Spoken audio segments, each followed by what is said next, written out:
आणि बातम्या पाहूयात सविस्तर। 23 जानेवारी शिवसेना प्रमुख हिंदू हृदय सम्राट बाळासाहेब ठाकरे यांची जयंती। पण या जयंतीच्या दिवशी बाळासाहेब नेमके कुणाचे हा प्रश्न राज्यातल्या सर्वसामान्य जनतेला पडलाय आणि त्याचं कारणही तसंच आहे। त्यांच्या जयंतीच्या निमित्तानं बाळासाहेबांची शिवसेना आणि उद्धव ठाकरे यांच्या शिवसेनेमध्ये जोरदार शक्तीप्रदर्शन झालं। संपूर्ण ठाकरे कुटुंबियांनी रिगल सिनेमाजवळ जाऊन बाळासाहेबांच्या पूर्णाकृती पुतळ्याला अभिवादन केलं। दुसरीकडे विधिमंडळात बाळासाहेबांच्या तैलचित्राचं अनावरण करण्यात आलं होतं। या तैलचित्राच्या अनावरणावेळी उद्धव ठाकरे अनुपस्थित होते। या संपूर्ण कार्यक्रमानंतर चर्चा होती ती फक्त आणि फक्त उद्धव ठाकरे यांच्या अनुपस्थितीची।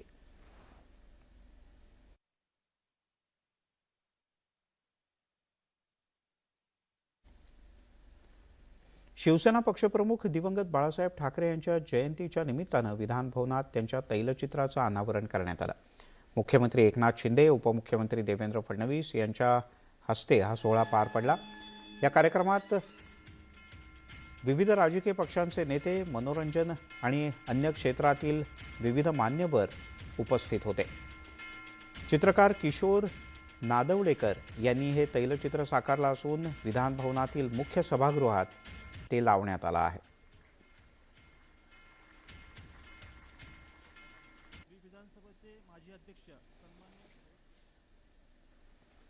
बाळासाहेबांनी कधीही सत्तेसाठी तडजोड केली नाही, मुख्यमंत्रीपदासाठी विचार सोडले नाहीत अशा शब्दात मुख्यमंत्री एकनाथ शिंदे यांनी उद्धव ठाकरे यांना टोला लगावला।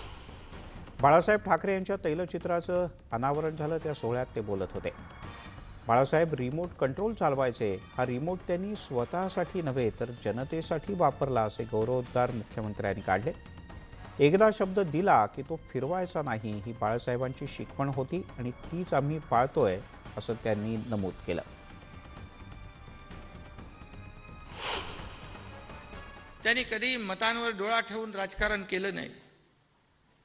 मगाशी कोणीतरी सांगितलं की सत्ता स्थापन झाली असते, परंतु सत्तेसाठी कधी त्यांनी तडजोड केली नाही। मुख्यमंत्री पदासाठी कधी त्यांनी तडजोड केली नाही, आपल्या विचारांशी कधी तडजोड केली नाही।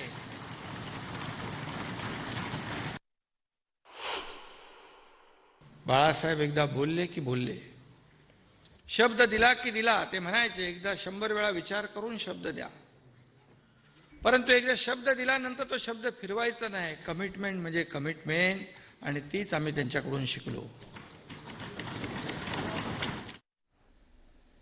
तिकडे विधान भवनातल्या या तैलचित्र अनावरण सोहळ्यामध्ये उपमुख्यमंत्री देवेंद्र फडणवीस यांनीही बाळासाहेब ठाकरे यांच्या आठवणींना उजाळा दिला। बाळासाहेब जे बोलले त्यावर ते नेहमी ठाम राहिले असं फडणवीस यांनी सांगितलं। राजकीय बेरजेकरता त्यांनी राजकारण केलं नाही याचाही उल्लेख फडणवीस यांनी आवर्जून केला।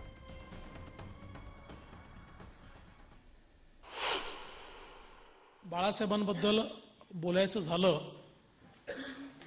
तर मुंबईतला जसा महासागर आहे त्या महासागरासारखे बाळासाहेब होते। प्रसंगी अतिशय शांत आणि जेव्हा आवश्यक असेल त्यावेळेस तुफानापेक्षा देखील प्रचंड अशा प्रकारचा संघर्ष करणारे। राजकारणामध्ये बाळासाहेब ठाकरे हे असं व्यक्तिमत्व आपण बघितलं जे बोलले ते काळ्या दगडावरची रेघ, त्याचे राजकीय काही परिणाम होऊ द्या, राजकीय नुकसान झालं तरी हरकत नाही, कधी बोललेला शब्द बाळासाहेबांनी परत घेतला नाही। जे बोलले ते कन्व्हिक्शननी बोलले। त्यांच्या जीवनातली गणितं ही राजकीय बेरजेची नव्हतीच। राजकीय बेरजे करता कधीही त्यांनी राजकारण केलं नाही। तिकडे या मध्यवर्ती सभागृहात झालेल्या तैलचित्र अनावरणाच्या सोहळ्याला मनसेचे अध्यक्ष राज ठाकरे हे हजर होते। राज ठाकरे यांनी आपल्या खुमासदार शैलीमध्ये बाळासाहेबांचे काही किस्से आणि आठवणी सांगितल्या। या सोहळ्याला अनुपस्थित असणाऱ्या उद्धव ठाकरे आणि आदित्य ठाकरे यांच्या गैरहजेरीवरून सुद्धा राज यांनी जोरदार टोला हाणला। बाळासाहेबांचं एक तैलचित्र विधानसभेत आणि एक विधान परिषदेत लावावं जेणेकरून आपण कुणामुळे इथपर्यंत पोहोचलो हे कळेल असा खोचक टोला सुद्धा राज यांनी दिला। यावेळेला 1995 सालचा सुरेशदादा जैन यांचा एक किस्सा त्यांनी सांगितला. मराठीसाठी बाळासाहेबांनी सत्तेला सुद्धा लाथ मारली याचा आवर्जून उल्लेख राज ठाकरे यांनी आपल्या भाषणात केला. आपण बाळासाहेब ठाकरे यांचा वैचारिक वारसा चालवतो असं सांगायलाही ते विसरले नाहीत.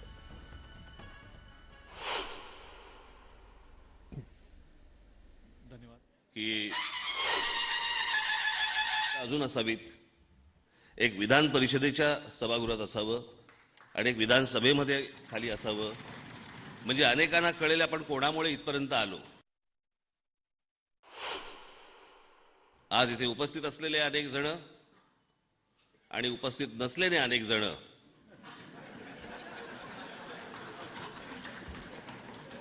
ज्या व्यक्तीमुळे तुम्हाला ही इमारत बघायला मिळाली, त्या हिंदुहृदय सम्राट शिवसेना प्रमुख माननीय बाळासाहेब ठाकरे यांच्या तैलचित्राचं आज अनावरण इथे होतंय.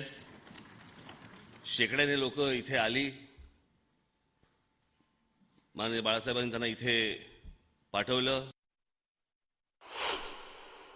मी अत्यंत एक कडवट मराठी आहे आणि मी माझा जन्म एका कडवट मराठी घरामध्ये झालेला आहे आणि एका हिंदुत्ववादी घरामध्ये झालेला आहे. हे कडवट मराठी पण हे मला लहानपणापासून पाहायला मिळालं, आजूबाजूला बघायला मिळालं, बाळासाहेबांच्या बोलण्यातनं ऐकायला मिळालं. आणि त्या बाबतीत हा माणूस बाहेर वेगळा आणि आतमध्ये वेगळा असा कधीच नव्हता. आज जवळपास एक 3-3.25 वर्षानंतर बाहेरच्या होर्डिंग्सवरती देखील मुंबईभर आणि आज इथे सभागृहामध्ये देखील शिवसेना प्रमुख माननीय बाळासाहेब ठाकरे यांच्या नावा अगोदर जवळपास 3-3.25 वर्षानंतर हिंदुहृदय सम्राट हे नाव लागतंय.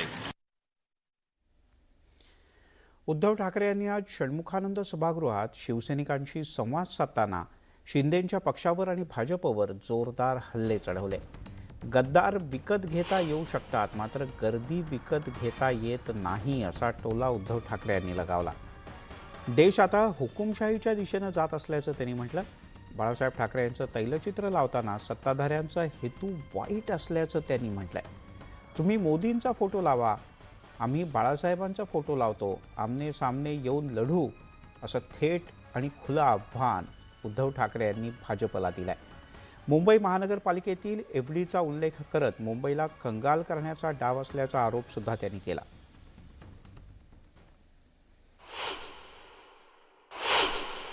बातमी अशी ऐकली की राष्ट्राध्यक्षांच्या घरावरती एफबीआयने रेड टाकली अमेरिकेच्या आणि काही कागदपत्र सापडली.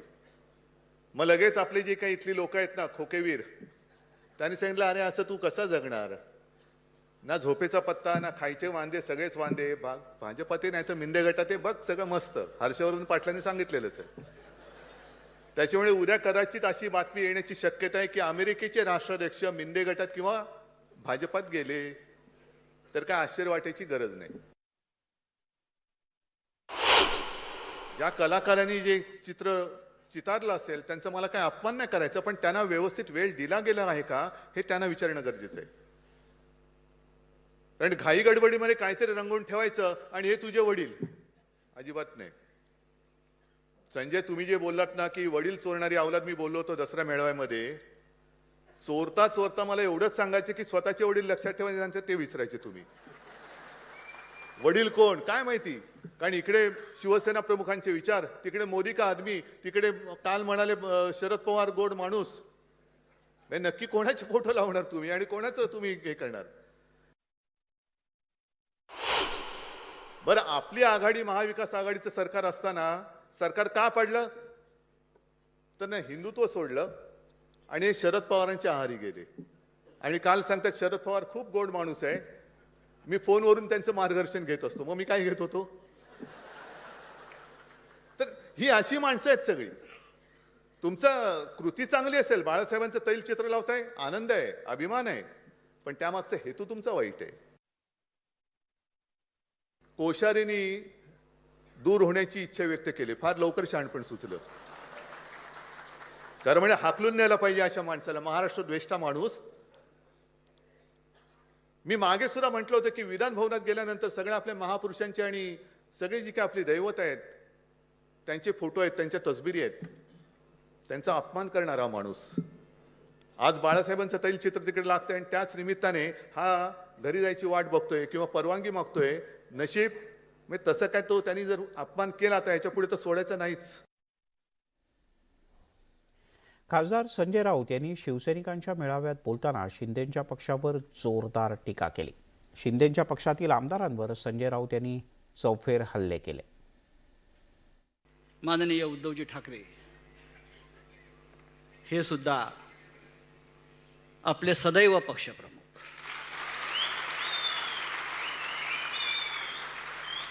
जनतेने बहाल केलेली ही पद आहेत. निवडणूक आयोग, सर्वोच्च न्यायालय हे सगळे कागदी प्रकार आहेत आणि आपण कागदी वाघ नाही आहोत. शिवसेना हा एक धगधगता असा निखारा जो समोर आपण पाहतो आहे. शिवसेना हा रक्तातून निर्माण झालेला इतिहास आहे आणि रक्तातून निर्माण झालेला इतिहास हा कोणत्याही शाहीला मिटवता येत नाही. मग ते न्यायालय असेल किंवा निवडणूक आयोग असेल, कोणत्याही शाहीला हा इतिहास मिटवता येणार नाही,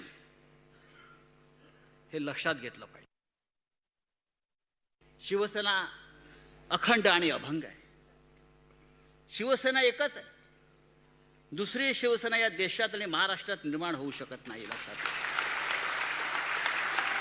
आणि होणारी आपले पक्षप्रमुख उद्धव ठाकरे शिवसेनेला संपवण्याचं, मिटवण्याचं, नष्ट करण्याची कारस्थानं सुरू आहेत आणि आपण त्या सगळ्यांना पुरून उरल्याशिवाय राहणार नाही. शिवसेना एकच आहे, मिटवण्याचं कारस्थान सुरू आहे, पण आपण या सगळ्यांना पुरून उरू याचा आवर्जून उल्लेख संजय राऊत यांनी केला. वळूयात पुढच्या बातमीकडे. राज्यपाल भगतसिंह कोश्यारी सातत्यानं वादात सापडले होते, पण राज्यपाल आणि महाविकास आघाडीतला वाद तर सातत्यानं समोर आला होता.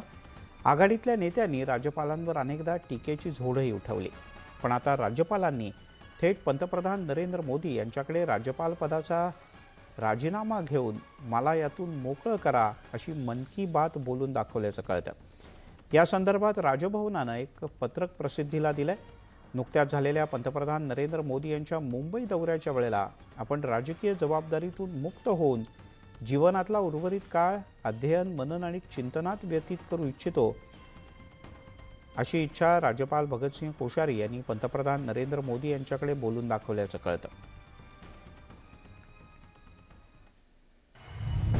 राज्यपाल भगतसिंग कोश्यारी राजीनाम्याच्या तयारी. पंतप्रधान मोदींकडे कोश्यारींची परत जाण्याची विनंती.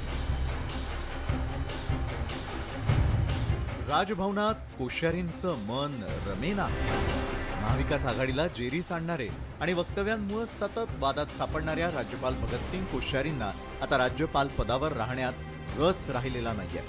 भगतसिंग कोश्यारी 31 ऑगस्ट 2019ला महाराष्ट्राच्या राज्यपालपदी नियुक्ती झाल्यापासून चर्चेत राहिले. कधी ते त्यांच्या कामामुळे तर कधी त्यांनी केलेल्या वक्तव्यांमुळे वादात सापडले. फडणवीस, अजित पवार सरकारला पहाटे शपथ दिली होती. महाविकास आघाडीच्या 12 आमदारांच्या नियुक्त्या अडवून ठेवल्या होत्या. महाविकास आघाडीमध्ये परस्पर प्रशासकीय निर्णय घेतल्याचा आरोप त्यांच्यावर झाला. विधानसभा अध्यक्ष पदाच्या निवडीवरून त्यांची वादग्रस्त भूमिका राहिली. सावित्रीबाई फुले आणि महात्मा फुलेंबाबतही त्यांचं वक्तव्य वादग्रस्त ठरलं. छत्रपती शिवाजी महाराजांबद्दल वादग्रस्त वक्तव्यानं मोठा वादंग निर्माण झाला होता. राज्यपालांच्या माघारीवरती महाविकास आघाडीनं तिखट प्रतिक्रिया व्यक्त केली आहे. आपण त्यांचं पत्र वाचलं असेल. त्यांनी प्रधानमंत्री नरेंद्र मोदीजींना पत्र लिहिलेलं आहे. काँग्रेसचा आक्षेप सातत्यानं हाच होता की राज्यपाल हे मोदी हे महामहिम राष्ट्रपतीशी त्यांचं डायरेक्ट कनेक्शन असतं आणि जे संविधानिक व्यवस्थेचं रक्षण करणं हे राज्यपाल महोदयांचं कर्तव्य असतं. महामहिम राष्ट्रपती महोदयांना आमची आजही विनंती आहे, यांची हकालपट्टी झाली पाहिजे. त्यांच्या स्वेच्छेनं इथून जाऊ देऊ नका. त्यांची हकालपट्टी करून हाकला ही भूमिका आजही काँग्रेस पक्षाची आहे आणि त्याच्यामध्ये आम्ही आमची सातत्यानं हकालपट्टी करण्याची मागणी राहणार. त्यांनी इच्छा व्यक्त केलेली आहे तोंडी, तर ते आम्हालाच सांगत होते की मला जाणे का है, मुझे जाणे का है. आता लेखी केलेली आहे. आता मला वाटतं की केंद्र सरकार त्या लेखी केलेल्या निवेदनाचा विनंतीचा विचार करेल. भाजपनं मात्र राज्यपाल भगतसिंग कोश्यारींच्या कामाचं कौतुक केलंय. माननीय राज्यपालांवर ते अशा पद्धतीचे खोटेनाटे आरोप करतायत आणि त्याच्यामुळे मला असं वाटतं की राज्यपालनी आपली कारकीर्द जी आहे ती अत्यंत यशस्वीरित्या निभावलेली आहे. त्यांनी राज्यातल्या जनतेचं प्रेम मिळवलेलं आहे. विरोधी पक्षांचं हे नेहमीचंच काम आहे, त्यातला हा त्यांचा पुढचा भाग आहे. भगतसिंग कोश्यारींच्या कार्यकाळामध्ये अनेक वाद झाले असले तरी त्यांच्या रूपानं राज्यपाल सामान्य जनतेला कायम उपलब्ध आहेत. राजभवन सामान्यांसाठी कायम खुलं करण्याचं श्रेय कोश्यारींनाच जातं. तुषार रुपनवरसह bureau report, news 18 Lokmat, Mumbai. वळूयात आणखीन एका महत्त्वाच्या बातमीकडे. आगामी मुंबई महापालिका निवडणुकांच्या पार्श्वभूमीवर शिवशक्ती आणि भीमशक्ती युतीचा आणखीन एक पॅटर्न समोर आलाय. याबद्दल उद्धव ठाकरे आणि वंचित बहुजन आघाडीचे नेते प्रकाश आंबेडकर यांनी एकत्रितपणे घोषणाही केली. अजून कुणी कुठल्या जागा लढवायच्या हे ठरवण्याची वेळ आलेली नाही. वेळ आल्यानंतर जागा लढवण्याचा निर्णय होईल असं उत्तर उद्धव ठाकरे यांनी दिलं आहे. तसंच हिंमत असेल तर लवकरात लवकर निवडणुका घ्या असं आव्हानसुद्धा त्यांनी मुख्यमंत्र्यांना दिलं. शिवसेना आणि वंचितची युती काँग्रेस आणि राष्ट्रवादी काँग्रेसला सुद्धा मान्य असल्याचा दावा उद्धव ठाकरे यांनी केला आहे. भाजप आणि अपक्ष ज्या जागा वंचितला सोडण्याची उद्धव ठाकरे यांची तयारी असून वंचितला 50 ते 70 जागा मिळू शकतात अशी माहिती सूत्रांनी दिली.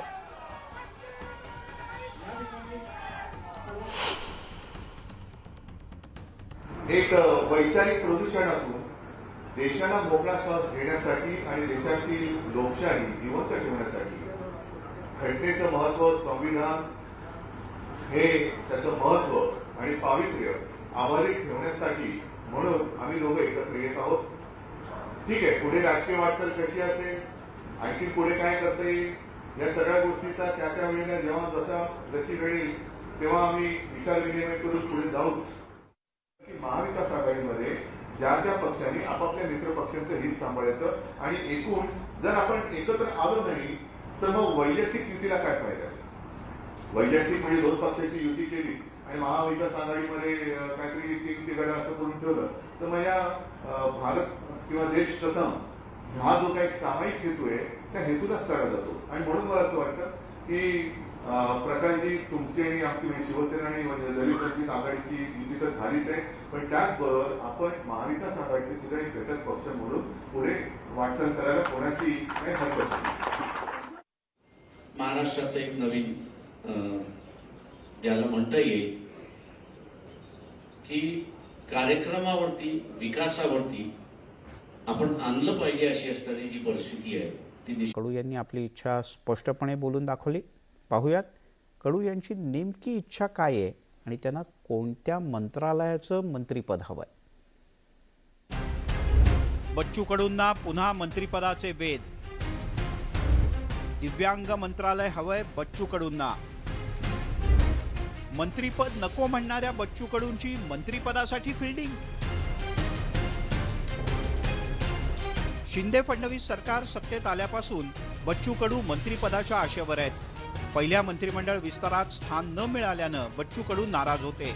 सुरुवातीला तर मंत्रिपद नकोच असं बच्चू कडू यांनी सांगून टाकलं होतं. माझा समावेश झाला का नाही झाला काय, बच्चू कडू आहे, तो काही माझ्या डोक्यातला विषय नाही आहे. आमच्या डोक्यात शेतकरी आहे, विकलांग आहे, दुर्लक्षित लोक आहे, हे तर बोनस आहे. मंत्रिपद भेटलं तर अधिक काम चांगलं करू शकतोय, लोकांपर्यंत जाऊ शकतो, मतदारसंघातले काही कामं होते म्हणून आपण करतोय. त्याचं काही फाट भाव आपल्याला दिलंच पाहिजे. ते शिंदे साहेबांना शब्द दिला, त्याचे शब्द पाळणार, मला त्याच्यावर आत्मविश्वास. सरकारनं बच्चू कडू यांच्या मतदारसंघात भरघोस निधी दिलाय. शिवाय दिव्यांग मंत्रालयाची सुद्धा निर्मिती केली आहे. सरकारच्या या सकारात्मक पावलामुळे बच्चू कडू यांच्या मंत्रिपदाच्या अपेक्षांना पालवी फुटले.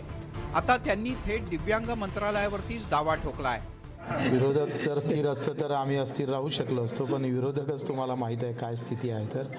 आणि त्याच्यामुळं राहिला मंत्रिमंडळाचा तर विषय तो नाही. आम्ही दिव्यांग मंत्रालय घेतलं आहे, मंत्री होणारच आहे. बच्चू कडू मंत्रिपदाच्या आशेवर आहेत, पण सरकारच्या पातळीवर मंत्रिमंडळ विस्तार करण्याच्या कोणत्याही हालचाली दिसत नाहीत. त्यामुळे बच्चू कडू इच्छुक असले तरी मंत्रिपदाची त्यांची इच्छा पूर्ण होईल की नाही याबद्दल मात्र साशंकता आहे. सुरेश जाधव, न्यूज 18 लोकमत, बीड. कधी एकदा मंत्रिमंडळ विस्ताराचा मुहूर्त येतो असं बच्चू कडू यांना झालंय, अर्थात अनेकांना झालंय. पण पाहताय दिवसभराच्या बातम्या आणि आता ब्रेकनंतर अन्य काही महत्त्वाच्या बातम्या. दापोलीतील कथित साई रिसॉर्ट घोटाळा प्रकरणी राज्य सरकारनं मोठी कारवाई केली. दापोलीचे तत्कालीन उपविभागीय अधिकारी जयराम देशपांडे यांना निलंबित करण्यात आलं. भाजपचे नेते किरीट सोमय्या यांनी ट्विटरद्वारे ही माहिती दिली. अवैध बांधकामाप्रकरणी परवानगी दिल्याचा ठपका ठेवत देशपांडे यांना निलंबित करण्यात आलं आहे.